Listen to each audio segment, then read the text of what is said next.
출애굽기 32장 15절에서 20절.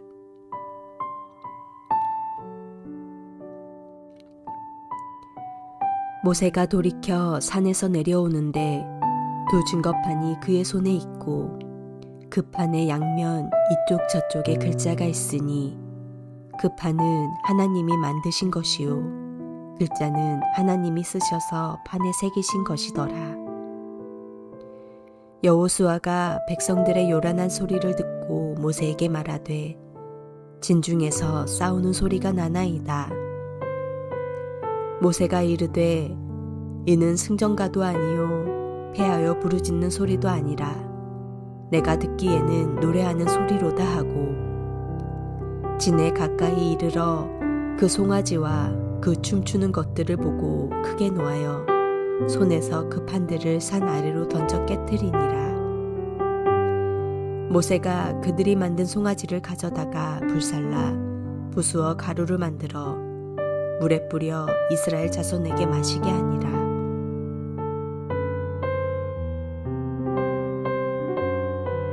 모세는 하나님께서 손수 만들어 주신 증거판을 들고 산에서 내려왔습니다. 출애굽기의 기자는 그 판은 하나님께서 만드신 것이고 글자 또한 하나님이 손수 새기신 것이라는 사실을 몇 번씩 강조하며 말씀하십니다. 그것은 율법이 인간이 만들어낸 것이 아니라 하나님께로부터 주어진 것이니 신성하게 여겨야 한다는 뜻을 가지고 있습니다. 산 중턱에서 모세를 영접한 여호수아는 산 아래에서 들려오는 소란스러운 소리에 당혹감을 느낍니다. 아마 그는 그 소리를 전투가 벌어진 증거로 생각했던 것 같습니다. 하지만 이미 그 소리가 어떤 것인지 잘 알고 있었던 모세는 이스라엘의 진을 향해 곧장 나아갑니다. 금송아지를 가운데 두고 춤을 추는 백성들의 모습이 보이자 모세는 거룩한 분노에 사로잡혔습니다. 그는 증거판을 산 아래로 던져서 깨뜨리고 맙니다. 그것은 거룩한 분노를 나타내는 동시에 하나님과의 계약이 파기되었음을 알리는 행동이었습니다. 하나님 앞에서 그 백성들을 위해 중보하던 모세의 모습과는 판이하게 다른 모습입니다. 모세는 금송아지를 불에 태워 가루를 만든 후 그것을 물에 타서 백성들로 하여금 마시게 합니다. 이 행동은 상징적인 형벌이기도 했습니다. 첫 번째로 금송아지의 흔적을 지우기 위함입니다. 그런다고 해서 금송아지에 대한 기억조차 사라지진 않겠지만 우상을 만드는 행위에 대한 모세의 단호한 입장이 드러났을 것입니다. 두 번째로 우상의 무력함을 드러내고 있는 것입니다. 불에 녹고 가루가 되고 사람들에게 삼켜지는 우상이 누구를 도울 수 있겠습니까? 그것을 통하여 그들이 헛된 것 앞에 무릎 꿇고 헛된 것을 섬겼음을 보여주고 있는 것입니다. 세 번째로 그 형벌을 통하여 백성들이 그 참담한 죄의 기억을 몸에 새기는 행동이 의미를 갖고 있습니다. 과거에 글을 지어 서로의 실력을 겨루던 선비들은 글을 짓지 못하여 아무것도 하지 못한 사람들에게 먹물을 마시고 했다고 합니다. 먹통이라는 말은 여기서 유래한 것입니다.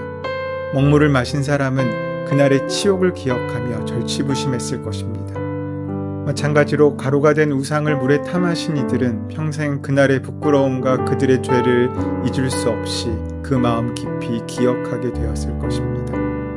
모세는 그 진의 문에 서서 여호와의 편에 있는 사람들을 부릅니다. 그러자 26절에 보면 레위 자손이 그에게 나아왔습니다. 이 모습을 보고 우상 숭배한 사람도 있지만 하지 않은 사람도 있다는 견해와 모두 다 우상 숭배를 했지만 모세가 나타나 책망을 하자 회개하고 깨달은 자가 있다고 보는 두 가지 견해가 있습니다. 그러니까 성경의 사상은 무엇이냐 하면 아무리 부패한 곳에서도 남아있는 사람들이 있다는 것입니다. 모두 100% 부패할 수는 없다는 것입니다.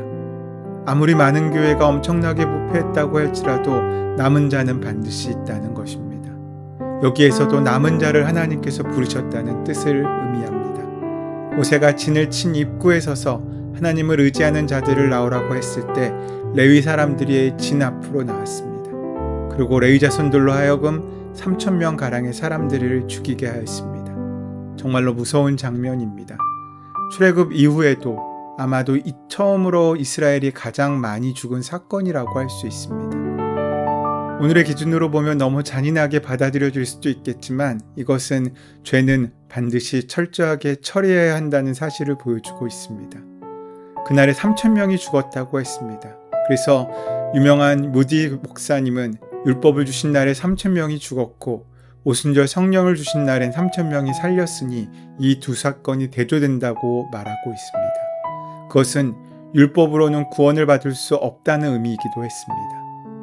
형제를 치는 것이 얼마나 어렵고 아픈 일이겠습니까? 그러나 하나님께 철저히 순종하기 위해서는 인간적인 생각을 버려야 합니다.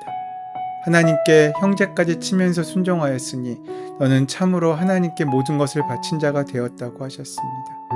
이것은 성공을 위해 가족을 버리는 비정함을 의미하는 것이 아닙니다. 하나님의 거룩함과 성결함을 위하여 가장 귀한 것도 소중히 내어 맡길 수 있는 바로 그 믿음을 보여주고 있는 것입니다. 왜 사람들이 죽었습니까? 하나님이 가장 싫어하시는 우상을 섬겼기 때문입니다. 우상을 섬김은 영적 간음으로 하나님께서 판단하셨기 때문입니다. 끝까지 거역하는 자는 결국 멸망한다는 것을 가르쳐주고 있으신 것입니다. 말씀에는 자주 책망을 받는 자라도 목이 곧으면 갑자기 망한다라고 하셨습니다. 같이 범죄하였어도 모세의 책망을 받고 회개한 사람들은 살 수 있었지만 목이 고다 회개치 않고 방자한 사람들은 심판을 받은 것입니다. 여기에 회개의 열매가 있습니다. 뉘우침으로 끝나면 회개는 반쪽만 한 것입니다. 잘못한 것에서 철저하게 정리하는 열매가 있어야 합니다. 반드시 우상에게 절하고 무당을 찾는 것만이 우상의 숭배만이 아닙니다. 돈 손해가 난다고 교회에 오지 않는 것도 어떻게 보면은 그에게 우상을 섬기고 있는 모습일 수 있습니다. 공부해야 한다고 교회에 오지 않는 것은 공부가 그에게 우상인 것입니다. 그런 일을 철저하게 하지 말아야 한다고 말씀하고 있으신 것입니다. 설령 주일에 일을 하고 교회에 나오지 않았다면 그것을 회개함으로만 그치면 되는 것이 아니라 다시는 그 일을 하나님의 영광을 위해 사용하는 변화라는 회개의 열매까지 하나님께 드려줄 수 있어야 한다는 것입니다. 모세는 자기 역시 부족한 인생임을 알고 있었기에 아론의 거짓말을 따지지 않고 용납했습니다. 어떻게 보면 이것도 회개의 열매입니다. 모세는 직접 금송아지를 만드는 일에 관계를 하지 않았지만 하나님 앞에 무릎 꿇고 회개합니다. 왜 그렇습니까? 그가 지도자였기 때문입니다. 백성의 잘못에는 지도자의 책임도 있기 때문이었습니다. 그래서 모세는 직접적인 관련이 없지만 책임 때문에 회개의 자리로 간 것입니다. 자신의 부족함을 알고 있었고 지도자의 책임감을 가지고 있던 모세이기에 우리는 위대하다고 할 수 있습니다. 이처럼 철저하게 하나님 앞에 범죄와 관련된 모든 것을 없애버리고 거룩함을 향해 나갈 때 하나님께서는 그 응답으로 복을 주신다고 약속하셨습니다. 하나님께 복을 받으려면 어떻게 해야 합니까? 먼저 범죄와 관계를 명확히 정리해야 합니다. 설령 부지불식 간에 또 부자 간에 부부 간에 범죄한 관계가 있다면 그것은 먼저 끊어져야 됩니다. 그리고 하나님의 거룩한 관계로 새롭게 이어질 수 있어야 한다는 것입니다. 그것이 순종하는 길입니다. 내가 직업 때문에 죄를 지었다고 직업을 버리라는 것이 아닙니다. 그 직업의 잘못을 끊고 하나님께서 말씀하시는 직업과의 새로운 관계를 맺을 수 있어야 한다는 것입니다. 그것이 참된 회개입니다. 그리고 모세는 다시 산으로 올라가 하나님께 기도합니다. 그는 하나님 앞에 이스라엘의 죄를 자신의 죄로 여기고 그 죄를 자복하며 하나님의 용서를 구하고 있습니다. 하나님께서는 모세에게 이르셨습니다. 누구든지 내게 범죄하면 그는 내가 내 책에서 지워버리리라. 모세는 쉽지 않은 결단을 하였습니다. 아론이 백성과 타협하여 하나님 앞에 범죄한 그 자리에서 전쟁을 선포하고 하나님의 입장에 서서 사람들을 죽였습니다. 하나님과 백성 사이에서 주어진 책임을 감당하고 백성과 타협하지 않았습니다. 자신의 형이 개입된 일이기 때문에 간단하게 내린 결단은 아니었을 것입니다. 하나님께로부터 아론과 그의 후손들이 감당해야 할 책임의 내용을 이미 들은 마당에 아론의 문제를 어떻게 처리해야 할지 난감했을 것입니다. 그런 상황에서 모세의 가슴 타는 중재로 이스라엘 백성은 진멸의 위기에서 다시 한 번의 기회를 얻게 됩니다. 그는 하나님께 범죄하지 않았지만 하나님께서 만약 이스라엘 백성을 그의 책에서 지워버리신다면 내 이름도 지워달라고 간구하고 있습니다. 하나님 앞에 스스로 중재자된 모습으로 나가 서고 있는 것입니다. 그 중보가, 그 중재가 다시금 이스라엘에게 기회가 되었고 생명이 될 수 있었다는 것입니다. 우리도 죄 지을 수 있습니다. 우리의 삶의 자리에 죄의 유혹이 언제나 가득합니다. 하지만 중요한 것은 그 이후입니다. 그 이후 우리는 어떤 선택을 하고 있습니까?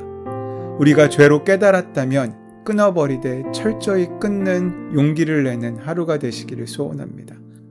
바로 그때 우리는 이제 죄를 향하여 죽음으로 향하여 나아가는 잘못된 삶의 방향에서 하나님께서 인도하시는 귀한 생명의 길로 나아갈 수 있는 또 다른 은혜의 기회를 얻게 될 것입니다. 그 은혜의 삶의 방향으로 방향을 바꾸시는 오늘 하루 되시기를 소원하고 축원합니다. 은혜의 주님, 우리의 죄를 고백합니다. 우리의 잘못을 고백합니다. 우리가 하나님 아닌 다른 것들에 집중했던 삶에서 벗어나 하나님을 향하여 나아가는 존재가 될 수 있도록 인도하시고 역사하여 주시옵소서. 우리 주 예수 그리스도의 이름으로 기도드립니다. 아멘. 이제 오늘 허락하신 말씀을 함께 깊이 묵상하심으로 오늘 나에게 주시는 말씀으로 만나시기 바랍니다. 우리의 삶의 모든 문제와 간구를 이 시간 하나님께 온전히 맡기시고 기도하는 시간 가지도록 하겠습니다. 함께 기도합니다.